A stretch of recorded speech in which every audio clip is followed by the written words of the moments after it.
This is Dustin. This is Brad. They're brothers. Every year they go on a trip together. On September 23rd, 2022, a drunk driver struck Brad and his daughter Brooklyn as they were driving home from a Roxy Music concert in Dallas. Fortunately, nobody was injured, so Brad and Dustin packed their bags and left for Taos, New Mexico the next day. It was the first trip to Taos for both of them. While there, they ate at Blake's Lotta Burger, saw a few rainbows, hung out with some friendly cows, busted a number of sidewinders, almost got lost a few times, and fished. They fished a lot. It was the whole point of the trip. They fished in New Mexico and Colorado. They fished in rivers and creeks. They fished for hours each day. All the planning, fishing, and traveling from fishing spot to fishing spot added up to a sizable rental car cleaning fee, but it didn't add up to many trout. They each caught one. Dustin caught his the first day of the trip. Brad caught his the last day of the trip. Dustin's was a clean catch. Brad hooked his in the side. Now it's September 2024. Dustin and Brad are going back to Taos. They're gonna get it right this time. Two brothers, two trips, two Taos. You could call it two hours. Dustin and Brad land at the Santa Fe airport.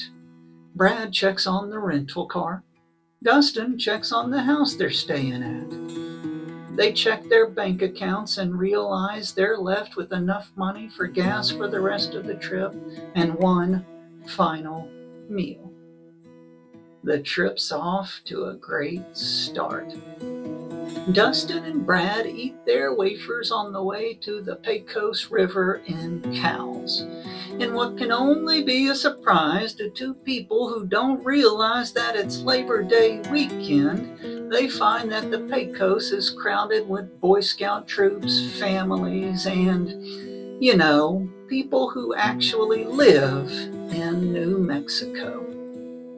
So, they hang a Louie at the Pecos and hop on a side road that, according to some YouTuber, will take them to a horse trail. If they get on that trail, it'll take them to Panchuela Creek. Dustin and Brad are hopped up on Bogo Baduco wafers and dreams of catching honkers. They're not thinking about how fast the weather turns in the mountains.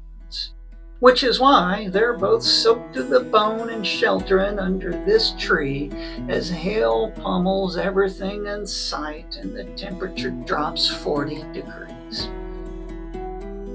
The storm ends, and so does their first day of fishing.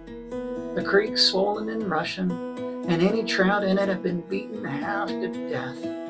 The only thing left for Dustin and Brad to do is to find their way back to the car, which is only a mile and a half or so away. Yup, having a positive outlook's important, but anybody who believes in signs will probably agree that this isn't a good one. It's day 2. Dustin and Brad are up early, headed to Antonito, Colorado. From there, they'll follow Forest Service Road 250 along the Conejos River, going the opposite direction of these European fellas who are headed to Mexico. There's some bros in this house. Dustin, Brad, and James. He's joining the Colorado leg of the trip. James approaches fishing in the same way he approached algebra when he and Brad became friends 31 years ago, which is to say that he doesn't do it. He did, however, spend 8 years in the Navy, which likely gives him a deep understanding of life on and in the water. This guy can think like a trout. Probably. The conversation turns to Sonic's new groovy fries, which, based on James's experience, are just crinkle-cut fries, but still hella tight. With a lot of canejos to cover before the day's over, everybody splits up.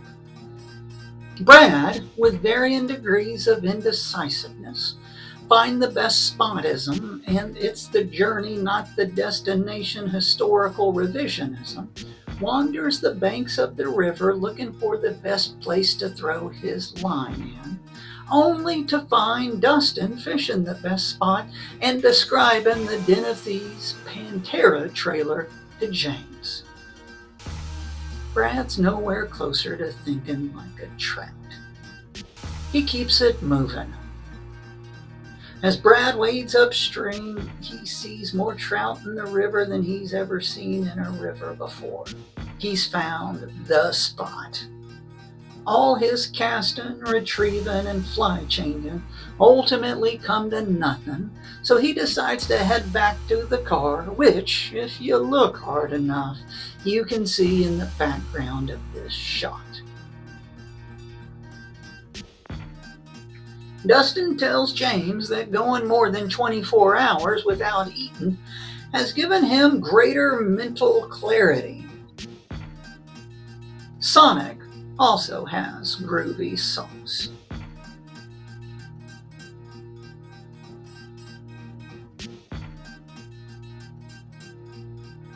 At Mixed Lake, Dustin catches a number of fish quickly and easily. Brad quickly and easily catches a fly. It's the end of the day, time for the bros to go their ways, James to find a campsite for the night, Dustin and Brad back to Taos. It's a quiet drive. An inauspicious start to day 3. A literal and figurative example, Brad thinks, of the way the act of going on a fishing trip disrupts the life cycles and daily routines of the animals and insects that live in and around the water. The people who go on these trips come in as outsiders, expecting ecosystems that were here long before them and will be here long after them to bend to their will. Among the many things Dustin and Brad are looking for is El Aguaje Trail, which will take them down to the Red River 560 feet below. While looking for El Aguaje, they come across La Serpiente. Brad tries to bond with the snake. The snake wants nothing to do with him. Another sign he's sure of the inherently corrupt nature of fishing trips. Brad doesn't share this thought with Dustin, but he does turn it over and over in his head on the way down to the river. He already sees the rest of the day. He approaches fishing with a domineering mindset. Nature rejects him and his attempts to establish control. He brushes it all off, something about calling it fishing, not catching. Nothing feels right. Brad's surprised to hear his voice say that out loud. Dustin says he doesn't feel right either. They haven't eaten in 2 days. Brad keeps talking. We have dishonest intentions. All this being outdoors and communing with nature bullshit has actually been about beating the fish instead of being the fish. We need to purify ourselves in the waters of the Red River. Purified, Brad comes out of the water looking for Dustin, who headed downriver without purifying himself first. They explore the river separately.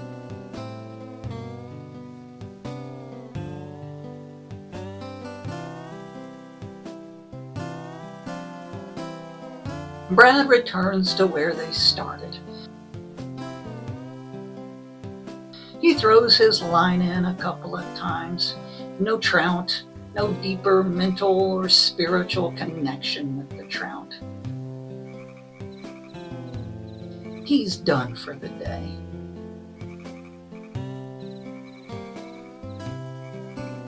After making his way back, Dustin casts his line a couple of times and quickly catches 2 trout.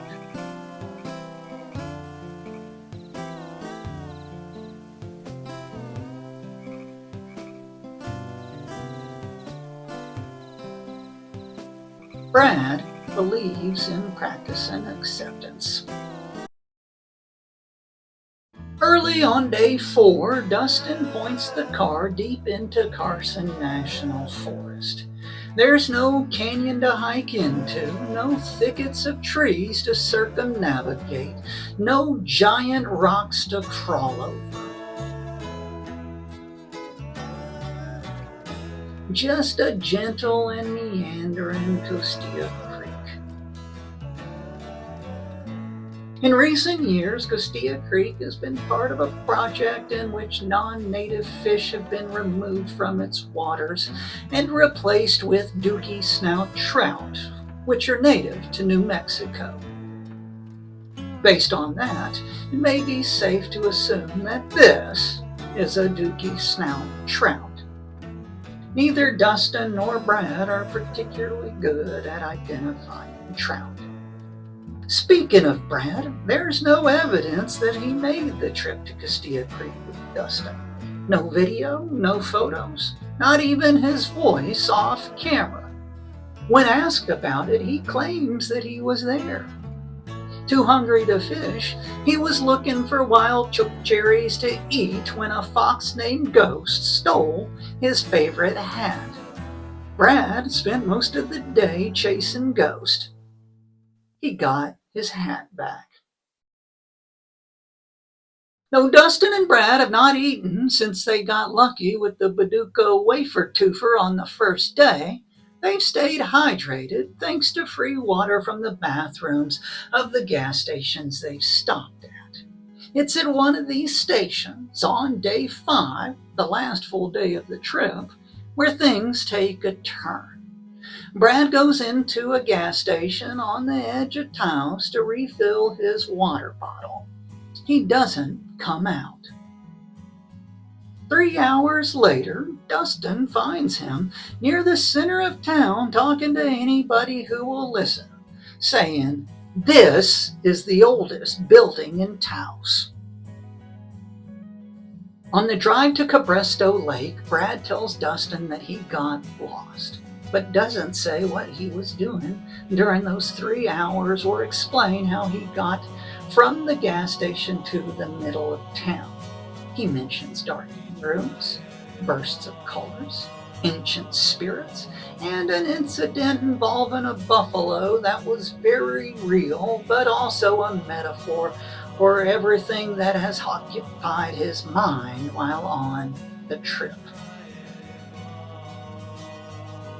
Most of the drive to Cabresto Lake's easy, even after the road starts getting rocky. But the last 2 miles or so up to the lake proved to be quite a challenge for the rental car. So, Dustin parks it on the side of the road, and he and Brad make their way to the lake on foot, then split up when they get there. On a trail above the lake, Brad runs into a community of fairies. He talks to them about fishing. They tell him he's not trying to catch trout, he's trying to catch himself. He thanks them for the conversation and for being so generous with their thoughts, not mentioning that he came to that same conclusion himself a few days earlier. Tired, hungry, and having a hard time breathing at an elevation of 9,500 feet, Dustin and Brad no longer have the strength to fish standing up. There are times when they forget that they are fishing.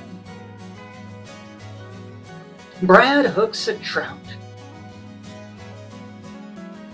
brings the trout in, lets himself go.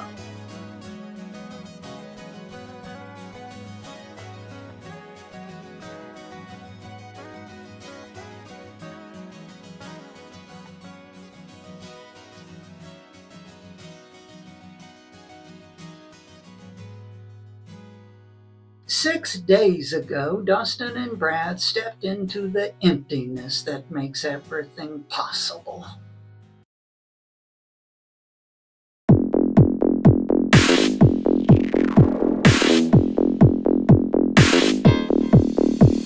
Speaks the ocean in a magazine, endless pleasure in limousine. In the bag shakes a tambourine, nicotine from a silver screen. Speaks the ocean in a magazine, endless pleasure in limousine. In the bag shakes a tambourine, nicotine from a silver screen. Speaks the ocean in a magazine, endless pleasure in limousine. In the bag shakes a tambourine, nicotine from a silver screen.